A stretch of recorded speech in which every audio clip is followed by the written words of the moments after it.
हाय मित्रांनो, नमस्कार. आजच्या चुटकीमध्ये आपल्या सर्वांचं मनपूर्वक स्वागत. आज एक विशेष दिवस आहे शिवजयंतीचा.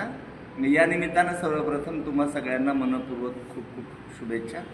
मला एक गोष्ट आज तुम्हाला या निमित्तानं शेअर करायची आहे. ती अशी आहे की आज तुम्हाला माहिती आहे की सगळ्या महाराष्ट्रामध्ये एका चित्रपटाची चर्चा चालू आहे. तो म्हणजे छावा चित्रपट. संभाजी महाराजांच्या जीवनावर आधारित हा चित्रपट आहे. आणि हा चित्रपट जे रिव्ह्यू आपण जर बघितले तर हे रिव्ह्यू जे असे आहेत की लोक जेव्हा चित्रपट पाहतात तेव्हा लोकांना संभाजी महाराजांचा जो छळ झालेला आहे तो बघून प्रचंड असा संताप येताना दिसतो. पण मला या निमित्तानं आपल्याला एक गोष्ट एक सांगायची आहे.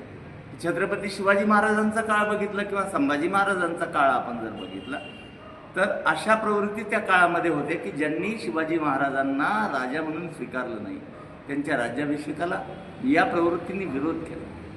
त्याच प्रवृत्तींनी छत्रपती संभाजी महाराजांना सुद्धा विरोध केला.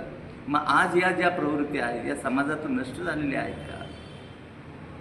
तुम्ही सगळ्यांनी यावर आत्मपरीक्षण करायचं आहे आणि बघायचं आहे की या ज्या शक्ती आहेत, माझं स्वतःचं असं मत आहे की या शक्ती पूर्वी इतक्यात अधिक प्रमाणामध्ये उफाळून आज समाज व्यवस्थेमध्ये आलेल्या दिसतात की ज्या समाजामध्ये दुफळी निर्माण करण्याचं काम करतात. आणि या निमित्तानं आपण जर आत्मपरीक्षण केलं, या प्रवृत्तींपासून जर दूर राहण्याचा प्रयत्न जर आपण केला तर मला असं वाटतं की खरी शिवजयंती साजरी केल्यासारखं आहे. बघा, जमतंय का?